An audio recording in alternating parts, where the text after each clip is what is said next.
Porque ya te la sabes. Una pregunta para ustedes que todas se la saben y lo que no saben lo inventan, ¿eh? ¿Cuál es la principal responsabilidad de los ministros que Dios ha levantado para dirigir su iglesia?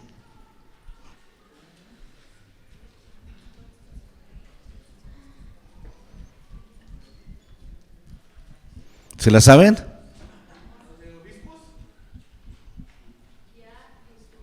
Guiar, instruir, equipar. ¿Cómo? Bueno, tienen compromiso, pero ¿cuál es su llamado? O sea, ¿cuál es su responsabilidad como ministros al dirigir a su iglesia? Enseñar, ok, puede ser. Perfeccionar a los santos para la obra del ministerio. ¿Ven cómo sí se la saben?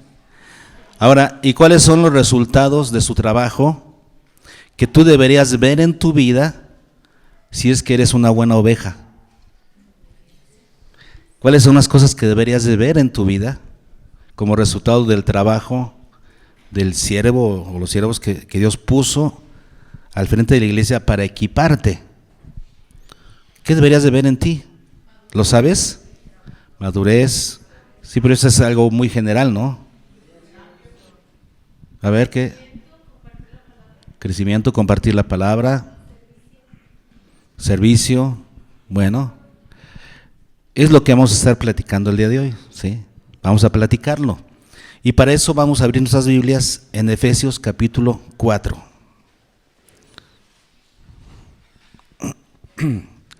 El pasaje por excelencia que nos enseña acerca de esto es Efesios capítulo 4.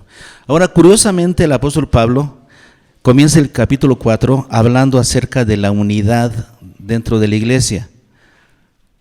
O sea que debemos aprender a caminar unidos, juntos. Sabemos que la iglesia es como un cuerpo, ¿no? En el que somos muchos miembros y todos los miembros somos distintos los unos de los otros, pero tenemos que aprender a caminar en unidad. Entonces el apóstol Pablo comienza hablando de unidad en este capítulo 4. Dice: yo pues preso en el Señor os ruego que andéis, que caminéis, que tengáis un estilo de vida como es digno de la vocación con que fuisteis llamados. O sea, de acuerdo a esa vocación. Dios nos ha llamado con una vocación. El día que nosotros creímos, Dios puso en nosotros una vocación. ¿Qué es una vocación? Vamos a, más o menos a entenderlo, ¿no? Porque cuando alguien dice, ¿cuál es tu vocación? No, pues yo creo que doctor, o yo quiero tener un oficio, yo quiero dedicarme a esto. Esa es su vocación. Es una inclinación que tienes hacia algo, reconociendo tus fortalezas, reconociendo el diseño que Dios te dio. Tú dices, pues yo soy bueno para esto y además me gusta hacerlo. Mi vocación es esta. Hay personas que trabajan en algo que no les gusta, que no es su vocación.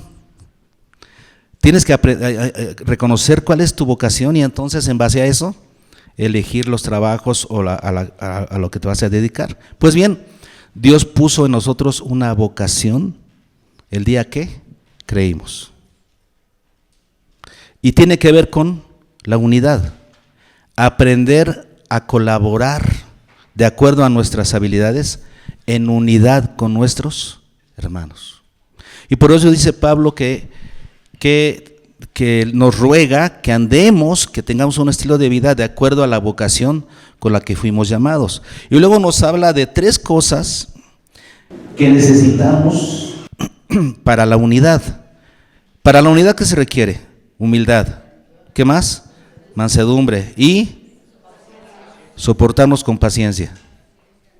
Si ustedes supieran cuántas veces en el Nuevo Testamento se habla de eso, se utiliza esa palabra, soportar a los hermanos. ¿Lo han leído? En el Nuevo Testamento, en la doctrina cristiana, muchas veces se repite ese concepto. Tenemos que aprender a soportarnos con paciencia y debemos hacerlo con humildad y mansedumbre. Si no tenemos humildad, si no tenemos mansedumbre, no vamos a poder soportarnos unos a otros. Y luego dice, ¿qué más? Solícitos en guardar la unidad. Entonces, esta actitud de humildad, mansedumbre y soportarnos con paciencia es ¿para qué? Para que podamos guardar la unidad del Espíritu en el vínculo de la paz. Y el apóstol Pablo nos habla acerca de los elementos que componen nuestra unidad: un cuerpo, un espíritu, una esperanza, un Señor, una fe, un bautismo, un Dios y Padre sobre todos. Esos son los elementos de la unidad. Entonces nosotros debemos aprender a caminar en unidad con los que tienen estos mismos elementos que nosotros. Hay que aprender a caminar en unidad. Pero luego el apóstol Pablo, no nos vamos a detener mucho ahí, luego el apóstol Pablo, en el versículo 7, pasa del tema de la unidad al tema de la individualidad. Después de pasar de aprender a trabajar en equipo, en unidad, ahora comienza a hablar de la individualidad. ¿Por qué será esto? Bueno, porque Dios a todos nosotros nos hizo individuos particulares. Todos somos totalmente distintos. Todos tenemos diseños distintos, habilidades distintas, dones distintos, los cuales tenemos que aprender a trabajar dentro del cuerpo de Cristo en unidad. Fíjense qué tremendo. Distintos, diferentes, pero unidos. Y entonces el apóstol Pablo habla en el versículo 7 diciendo: pero a cada uno de nosotros fue dada la gracia conforme a la medida del don de Cristo. Y luego explica, por lo cual dice, y tomando como base el Salmo 68, retoma estas palabras diciendo: por lo cual dice, subiendo a lo alto, llevó cautiva la cautividad. ¿Quién llevó cautiva la cautividad? ¿A quién se está refiriendo este salmo después aplicado a la persona de nuestro Señor Jesucristo? Y dio dones a los hombres. Y nos está enseñando aquí que ¿quién es el que da los dones a los hombres? Y nos va a decir a continuación por qué Él es el que da los dones. Fíjense lo que sigue. Y eso de que subió, ¿qué es sino que también había descendido primero a las partes más bajas de la tierra? O sea, ¿por qué dice que subió? Porque primero descendió. ¿Y descendió a dónde? A las partes más bajas de la tierra. ¿Cuáles son las partes más bajas de la tierra? A los estratos más bajos. Algunos aquí interpretan de que se fue a los abismos. Pues yo no veo base para interpretar eso. Aquí se está refiriendo a que Jesús, cuando vino como hombre, ¿a dónde vino? ¿A los palacios? ¿Ahí fue vecino del rey? ¿Dónde nació Jesús? En un pesebre. ¿En dónde? ¿En qué ciudad? En Belén, una ciudad insignificante, pequeña. La ciudad más insignificante de Judea.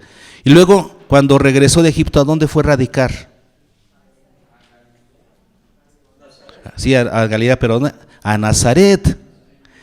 Cuando le dijeron que venía de Nazaret, alguien dijo: de Nazaret puede salir algo bueno. Vean la fama que tenía Nazaret. ¿A dónde fue a vivir Jesús? A Nazaret. Cuando Jesús comienza su ministerio, ¿dónde pone su base para el ministerio? ¿En Jerusalén? ¿En la capital? No, en Capernaum, una ciudad cerca del mar de Galilea para poder ir a otros lugares. Una ciudad insignificante. ¿A dónde estuvo Jesús? Fue pobre, en una de las familias más pobres. Jesús, ¿qué hizo? Bajó a los estratos más bajos en esta tierra. Y por eso dice, y luego subió. Entonces, cuando dice el versículo 10, el que descendió es el mismo que también subió por encima de todos los cielos para llenarlo todo. Entonces Jesús, por su humillación y luego por su exaltación, ¿qué sucede? Recibe el privilegio de otorgar dones a los hombres. Es lo que dice el versículo 8, ¿verdad? Y dio dones a los hombres. ¿Qué es lo que le otorgó? ¿Quién le otorgó esa capacidad de que Él sea el que otorgue dones a los hombres? El Padre, por su obediencia en humillarse.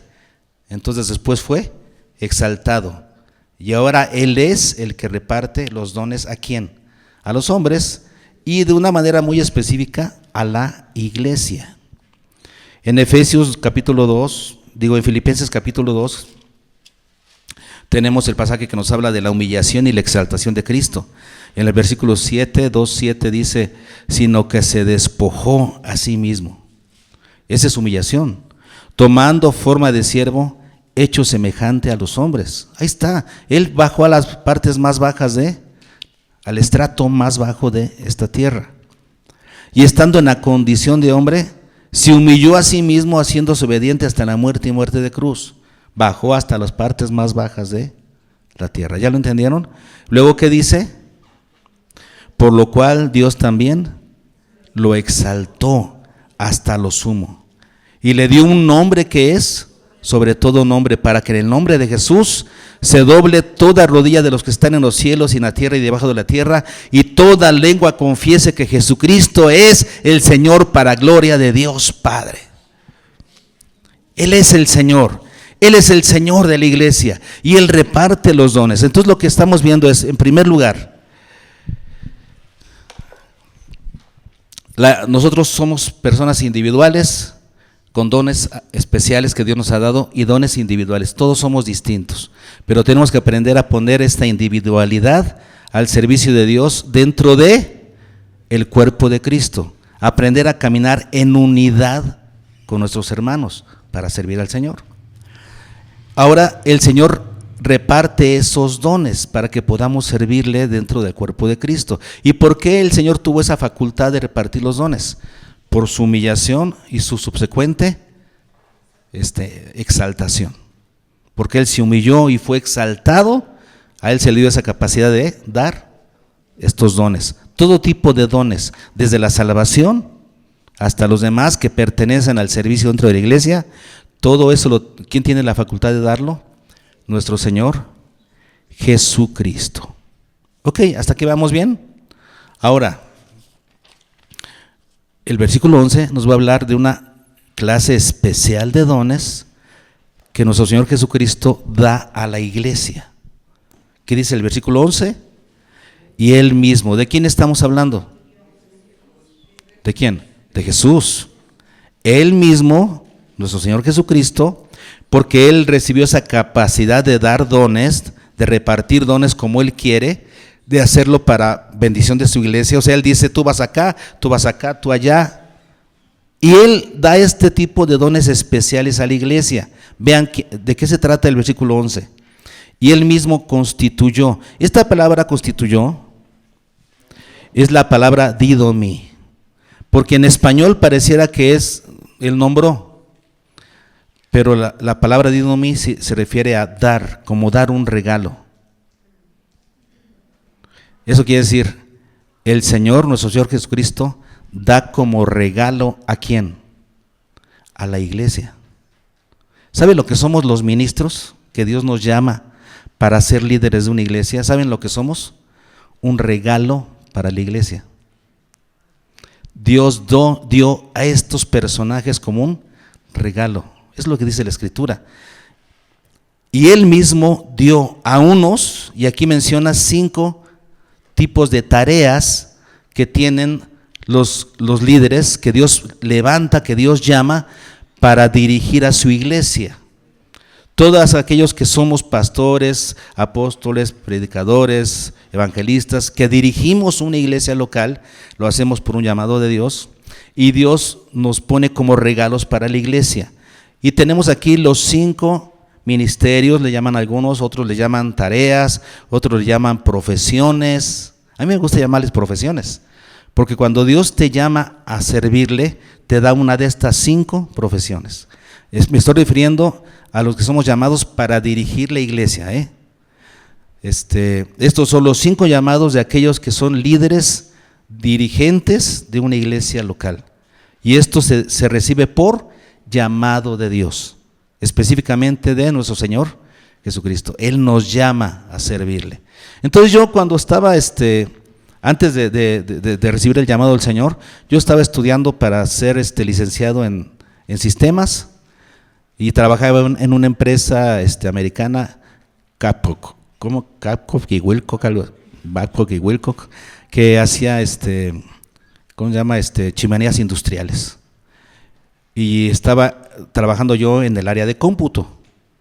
Y entonces yo estaba estudiando para ser un licenciado en sistemas. Y de repente Dios me llama, me cambia la jugada. Dejo trabajo y escuela. Y el Señor me llama a servirle. Y me da una vocación ministerial. Y me da con ello una nueva profesión. Aquí tenemos, dentro de estos 5 profesiones, una de esas me la dio Dios a mí. Es una nueva profesión para mí. A eso me he dedicado. Desde que Dios me llamó hasta hoy, a eso me he dedicado. A ver si la descubren. Pero aquí tenemos las 5 profesiones. La primera es, ¿cuál? Apóstol. Apóstol. La palabra apóstol, que viene de la palabra griega apóstolos, que significa un enviado. Uno que es enviado.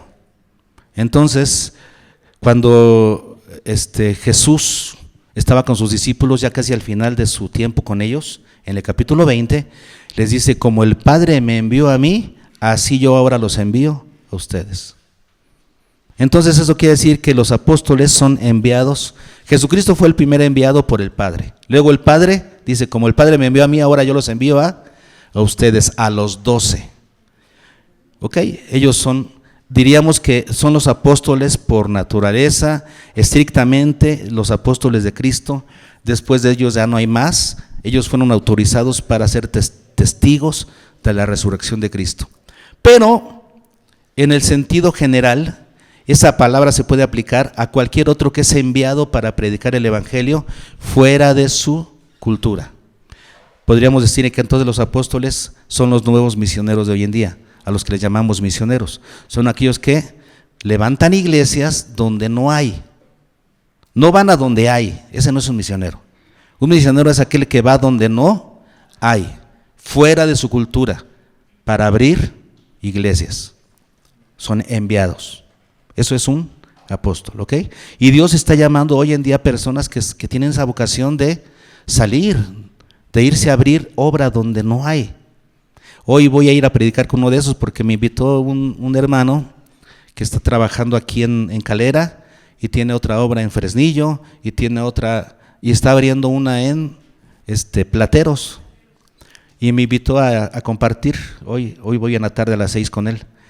Y él tiene ese espíritu misionero. Su llamado es ser un misionero. Es un apóstol, ¿ok? Bueno, luego tenemos lo segundo, ¿qué? Profetas. De la palabra griega profetes, que significa un vocero. Profeta significa un vocero, o sea, uno que habla a nombre de otro. Y eso es un profeta. Es uno que da un mensaje a nombre de otro. Oye, fulanito dice esto. Ya eres un profeta. Cuando dicen, tienes voz de profeta, pues simplemente estás repitiendo lo que otro dijo. Y solo estás comunicando a alguien más a nombre de esa persona.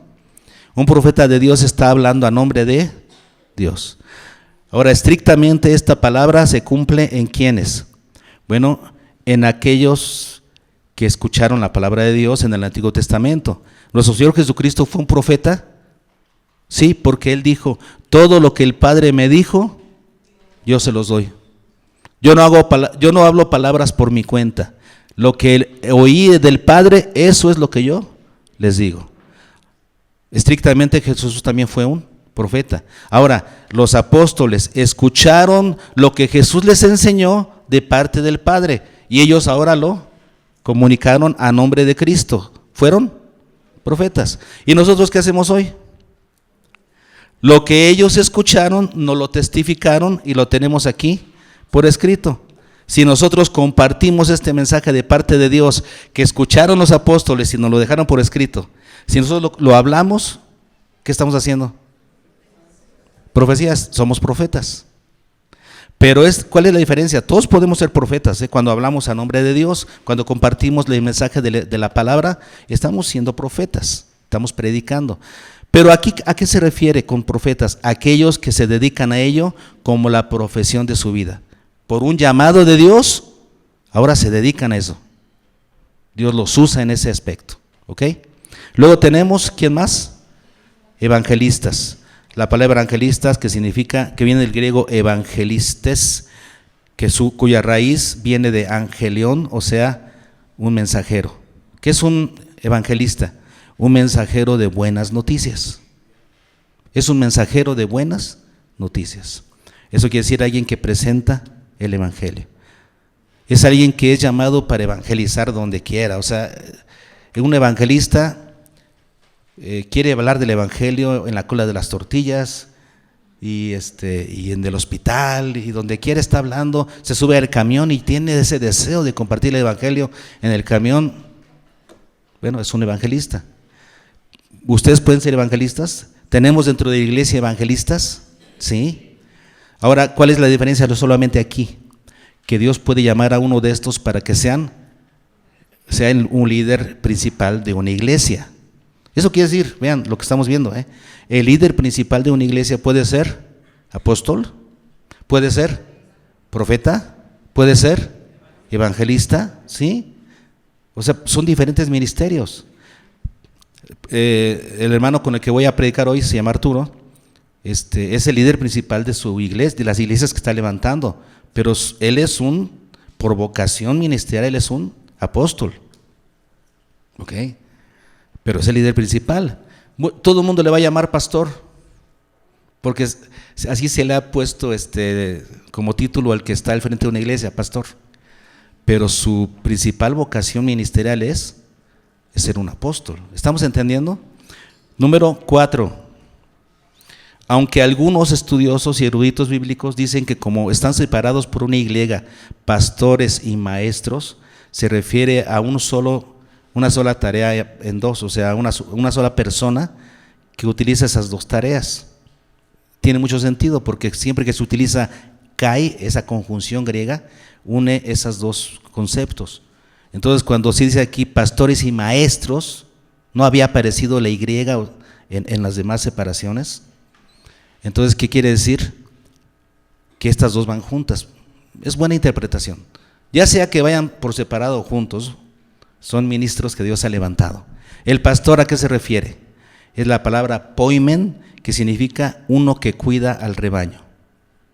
Eso significa, uno que cuida al rebaño. Y maestro viene de la palabra didáskalos, que se refiere a uno que instruye. Uno que instruye. Si los ponemos juntos, da mucho sentido, porque el pastor, ¿qué hace? Cuida al rebaño a través de la instrucción bíblica. ¿Tiene sentido? Claro, porque la herramienta de todos estos ministros, de cualquiera que sea apóstol, profeta, evangelista, pastor o maestro, la herramienta con la que ellos trabajan es la palabra, no hay otra. Estos 5, inclusive cuando yo estudié en el Instituto Bíblico, nos enseñaron que los titularon los 5 ministerios de la palabra. Así los titularon en la materia que estudiamos, los 5 ministerios de la palabra. Eso quiere decir, son ministros de la palabra. Para que quede claro que la herramienta que utilizan cualquiera de estos 5 es la palabra. Eso queda clarísimo. Muy bien, entonces tenemos a los líderes principales de una iglesia a los cuales Dios llama para dedicarse a ello como la profesión de su vida. Yo fui llamado en el 96, más o menos. No, en el 86, perdón. En el 86. ¿Hace cuántos años me llamó el Señor a servirle? 39 ya. El año que viene cumplo 40 años que Dios me llamó. Desde hace 39 años yo dejé todo para asumir esta nueva vocación en mi vida. Y yo tengo 39 años sirviendo a Dios en esta área, dirigiendo a la iglesia del Señor que Él pone a mi cargo, ¿no? Para lo que vamos a ver a continuación. ¿Sí queda claro entonces el concepto?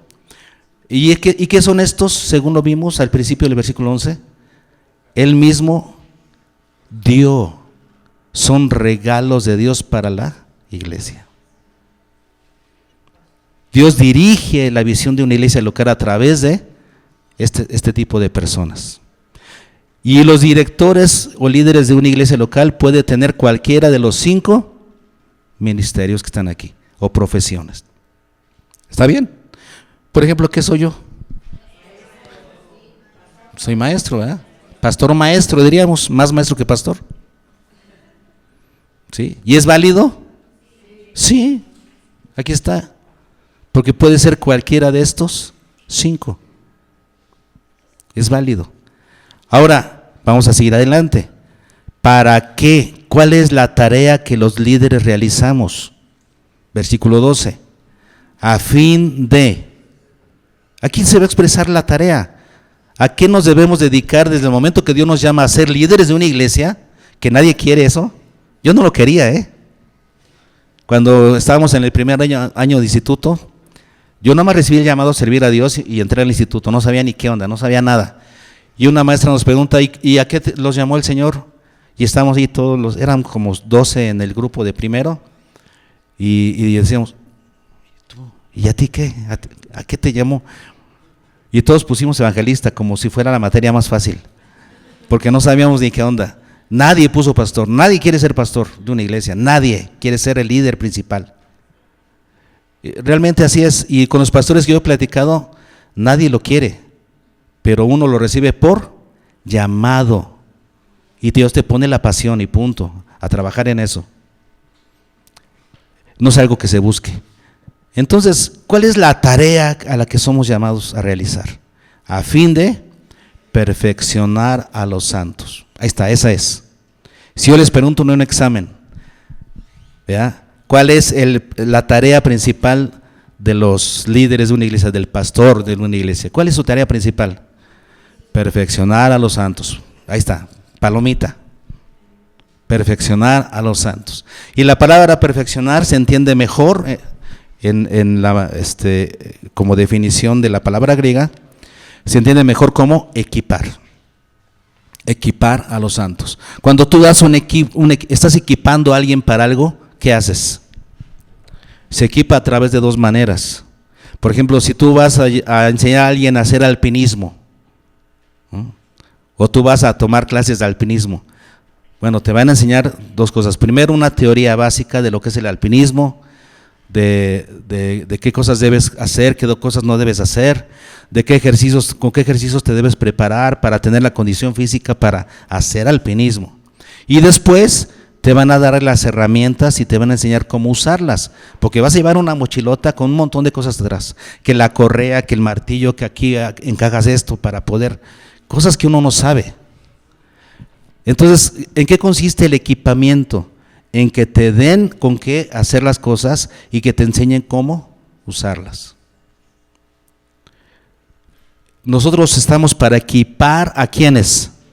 A los santos. ¿Y quiénes son los santos? La iglesia. El principal trabajo de un pastor es equipar a los santos. Hoy en día al pastor se le imponen muchas tareas que no tienen que ver con esa labor. Que haga esto, que ore porque usted está más cerca de Dios, pastor, ore por. No, el pastor no está más cerca de Dios. No hay ninguna garantía de eso. Todos estamos igual de cerca.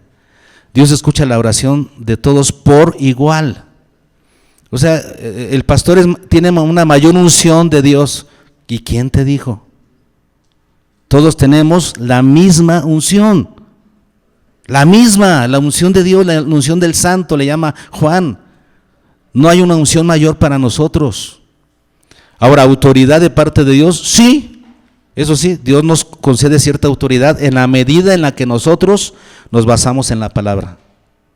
Si yo predico la palabra, si yo hago lo que debo hacer basado en la palabra, entonces Dios me respalda con su autoridad porque estoy haciendo el trabajo bien. Pero si yo me salgo de la palabra y comienzo a hacer cosas que no están bien, Dios me respalda a pesar de eso. Mi autoridad no es intrínseca a mí mismo. La autoridad que yo tengo de parte de Dios solamente se aplica y es respaldada por Dios si me apego a la palabra. Porque es la palabra la que tiene la máxima autoridad. Queda claro, no somos personajes mejores que ustedes, mayores que ustedes, con más unción que ustedes. No es así. Simplemente Dios nos llamó para dirigir a la iglesia. Y lo hacemos equipándolos a ustedes para la obra del ministerio. ¿Está bien? ¿Cuál es la principal responsabilidad entonces de los ministros? Equipar a los santos. ¿En qué los equipamos? Este versículo 12 nos dice en dos cosas. Para la obra del ministerio y ¿para qué? Para la edificación del cuerpo de Cristo. En otras palabras, ¿quién hace la obra del ministerio? Los pastores. No. Entonces no hemos entendido, ¿eh? Porque mucha gente dice que los pastores son los que deben predicar, evangelizar, ir a ganar las almas. ¿Quién dice eso? Aquí dice que los líderes equipamos a los santos para que ellos hagan la obra del ministerio. ¿Y cuál es la obra del ministerio? Evangelismo y discipulado, hacer discípulos, ir y predicar el evangelio a toda criatura. La obra del ministerio, que es evangelismo y discipulado, la hace la iglesia, los santos, incluido yo, porque yo soy santo.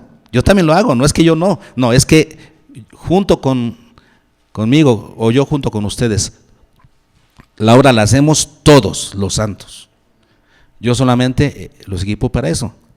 Por eso tenemos la visión, la misión, por eso tenemos los 5 libritos, les estamos dando herramientas y conocimiento para que sepan cómo, pero el trabajo lo tenemos que hacer todos.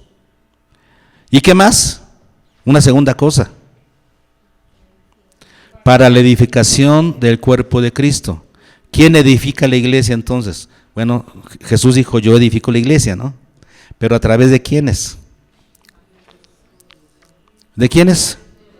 De los santos. La edificación de la iglesia es responsabilidad de los santos, no del pastor nomás. ¿Ustedes creen que la iglesia se edifica nada más por las predicaciones del domingo? No, la iglesia se edifica con la interacción que hay en el cuerpo. Cuando ustedes se buscan, platican, conviven, se ayudan, oran unos por otros, se ayudan en sus necesidades. El cuerpo se edifica en la interacción de los santos. Nosotros los equipamos, los líderes equipamos ¿para qué? Para la obra del ministerio y la edificación del cuerpo de Cristo. ¿Qué les parece eso? Esa es la tarea que nosotros realizamos. ¿Cuál es la meta que perseguimos? Versículo 13. Vean la meta que perseguimos. Hasta que todos lleguemos, fíjense, hasta que todos los creyentes, ¿verdad? Pero se supone, lleguemos, o sea, alcancemos algo. Entonces nosotros no vamos a descansar hasta que todos los santos hayan alcanzado algo. ¿Y cuándo lo van a alcanzar? Híjoles, es un trabajo de toda la vida, porque además sigue entrando gente nueva, sigue entrando personas nuevas. Este es un trabajo de toda la vida. Nosotros siempre vamos a dedicarnos a esto hasta que, en la meta que perseguimos en cada uno, hasta que todos lleguemos a la unidad de la fe. O sea que, ¿cuál es la unidad de la fe? ¿A qué se refiere aquí con fe? Se refiere al sistema de creencias que tenemos, al conjunto de creencias que tenemos. Mi trabajo es que ustedes tengan una doctrina correcta. Y esa doctrina correcta ustedes la conozcan y la puedan definir. Que ustedes, si les preguntan a alguien, ¿y tú qué crees? Puedan decirles, yo creo en esto, esto y esto y esto. Ustedes tengan un sistema de creencias correcto, una unidad de la fe, a eso se refiere, que crean lo correcto. Luego dice, y del conocimiento del Hijo de Dios. O sea, el conocimiento de la palabra, el conocimiento de la doctrina, nos lleva a ¿qué? A conocer a Dios. ¿Cuál es el propósito que persigues cuando conoces doctrina? Por eso enseñamos doctrina, porque el propósito final de conocer doctrina, ¿cuál es? Que conozcas a Dios, sepas quién es Dios, cómo es su carácter, y después, ¿qué pide Dios? Aquí en este caso es el conocimiento del Hijo de Dios. Nuestra meta es que conozcamos a Cristo, que conozcamos su carácter, sus virtudes y conozcamos sus exigencias, qué es lo que Él pide. Y luego dice, ¿qué más? A un varón perfecto. Eso nos habla de conducta. No me interesa nada más que ustedes tengan conocimiento. Los líderes nos preocupamos que ustedes tengan un cambio de vida y que ustedes se parezcan cada vez más a Cristo. Nuestra meta es la estatura del varón perfecto, la estatura de Cristo. Esa es la meta que perseguimos. Si ustedes son buenas ovejas y escuchan la palabra y aprenden de la enseñanza que les damos, ¿qué es lo que van a lograrse? ¿Qué es lo que se va a lograr en sus vidas de ustedes? Van a creer lo correcto, van a conocer a Cristo y van a parecerse cada vez más a Cristo. Eso ya depende de ustedes, de que sean buenos alumnos. Luego dice, versículo 14, ¿para qué? Una razón, para que ya no seamos niños fluctuantes llevados por todo viento de doctrina, por estratagema, o sea, por la astucia de hombres que usan con astucia las artimañas del error para engañarte. Que no seas engañado por cualquier viento de doctrina. Que conozcas bien la doctrina y no seas engañado. Sino que, contrario a eso, ¿qué vas a hacer? Sino que, versículo 15 y 16, siguiendo la verdad, no la mentira, crezcamos en todo en aquel que es la cabeza, esto es Cristo, ¿de quién? Todo el cuerpo. ¿Se acuerdan de que dijimos de trabajar unidos como un cuerpo? ¿Cuál es la meta final? La meta final de nuestro trabajo como líderes, nuestra meta final como gente que equipa a otros. ¿Cuál es la meta final? Que todos los santos, como un cuerpo bien concertado y unido por todas sus coyunturas, que se ayudan mutuamente, según la actividad propia de cada miembro, recibe su crecimiento para ir edificándose en amor, o sea, para la edificación del cuerpo de Cristo. ¿Y cómo trabaja el cuerpo? Dice aquí bien concertado, de donde viene la palabra concierto. Cuando tú ves un concierto, ¿qué estás viendo?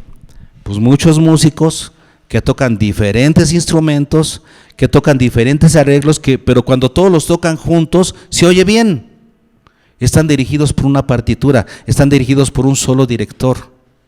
Tocan a un mismo tiempo y tocan una misma canción, se escucha bien. A pesar de que tocan cada quien partes distintas y instrumentos distintos, juntos se oyen bien, porque hay un director. El cuerpo de Cristo debe estar bien concertado, de concierto, porque está dirigido por Cristo. Debemos trabajar bien juntos, tenemos que aprender a trabajar bien juntos. Y ese es el final, esa es la meta final. Que a raíz de que nosotros los hayamos equipado bien, ustedes trabajen juntos bien. ¿Para qué? Para la obra del ministerio, para la edificación del cuerpo de Cristo, para la gloria de Dios. Cada quien en su lugar, encontrando su lugar correcto para servir al Señor. ¿Qué hemos visto el día de hoy, hermanos? Número 1, que Jesús, por su humillación y por su postrera exaltación, tiene la facultad de parte de Dios Padre, para repartir los dones en la iglesia. Él es el que tiene esa facultad de repartir dones. ¿Qué más aprendimos? Que Dios dio a la iglesia como regalo a los líderes. Y los líderes pueden tener uno de estos 5 ministerios. ¿Cuáles son? Apóstol, profeta, evangelista, pastor, maestro. Entonces un líder de iglesia puede tener cualquiera de estos 5. Son regalos de Dios para la iglesia. Ahora, ¿cuál es la función? ¿Cuál es la tarea de estos líderes? Equipar a los santos. Equipar a los santos. Ahora, si el líder hace bien su trabajo de equipamiento y si los santos son buenos alumnos, ¿qué es lo que ustedes deberían esperar ver en su vida? Número 1, que tienen una buena doctrina, que tienen un buen conocimiento doctrinal. Como resultado de eso, conocen bien a Jesús. Ustedes pueden decir, yo conozco a Jesús, conozco sus virtudes, conozco sus atributos, conozco su obra, conozco lo que pide de mí, conozco al Hijo de Dios. ¿Y qué más? Un cambio de conducta. Que ustedes están creciendo a la medida, ustedes pueden ver eso, que están creciendo a la medida de Cristo. Eso quiere decir son buenos alumnos. Se les está enseñando bien y ustedes están aprendiendo bien. Y como resultado de ello, ¿qué sucede? Sus dones individuales los ponen al servicio de la iglesia a nivel grupal, en equipo. Sus dones individuales los ponen al servicio de la iglesia en comunidad. Ok, ¿y para qué? Para la obra del ministerio y la edificación del cuerpo de Cristo. Ustedes van a estar totalmente involucrados en la obra del ministerio y la edificación de la iglesia. Si son buenos alumnos. Es lo que ustedes deberían esperar ver si tienen un buen líder y si son buenos alumnos. Ahora, ¿cómo calificamos a un buen líder? ¿Que tiene carisma? ¿Que los hace reír? ¿Que es simpático? ¿Que tiene preparación? O no. Un buen líder es aquel que está apegado a la palabra de Dios. Enseña la palabra, equipa con la palabra. Ese es un buen líder. ¿Aprendimos hoy? ¿Sí? Entonces, ya sabemos cuál es la tarea de los líderes, pero también ya sabemos cuál es su responsabilidad. Por eso la predicación la nombré responsabilidad correspondida. Yo tengo una responsabilidad para con ustedes corresponden a esa responsabilidad que tengo de parte de Dios, ¿cómo? Siendo buenas ovejas, siendo buenos alumnos, porque el beneficio será para ustedes. Van a ser siervos involucrados en la obra del ministerio. Vamos a expresarle al Señor en este canto, con nuestras propias palabras, nuestro deseo de estar involucrados en la obra de Dios.